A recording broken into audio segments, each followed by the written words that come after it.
In the blink of an eye, petrol prices in Argentina have doubled, while the local currency, the peso, is now worth half. Menus in most restaurants are no longer exhibiting prices. They're going up too fast to print. Every day it's worse. This is turning into Venezuela. The latest official inflation figure is more than 25% for the month of December, almost double what it was in November. The owner of this business loves guanacos, which is similar to a llama, and so he's decided to plaster the outside of his shop with 20 peso bills, which happen to feature guanacos. And that's because that's a lot cheaper than buying wallpaper. About 15 years ago, you could buy lunch and get change with one of these bills. Now it's about to go out of circulation because it's practically worthless.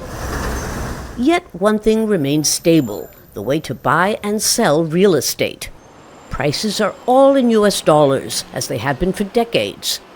Broker Cecilia Bassi explains that bank loans are practically unheard of because interest rates are astronomical. 100% en efectivo. You have to pay for all transactions up front in cash and in US dollars.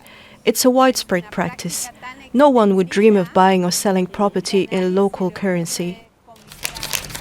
With rare exceptions, Argentines have bought, sold, and saved in US dollars for nearly half a century to offset repeated devaluations and inflation. A vicious circle that the new government vows to break with a brutal fiscal adjustment. This year, the government will not print any money to cover the fiscal deficit. In the next 3 months, there will be hyperinflation as subsidies disappear, followed by a steep recession. The government's objective is to achieve zero inflation by December. Right now, that's hard to imagine. Next week, public transport in Buenos Aires will go up 45%, while salaries remain stagnant. Those who voted for President Javier Milei say they knew his cure for their economic woes would be extreme.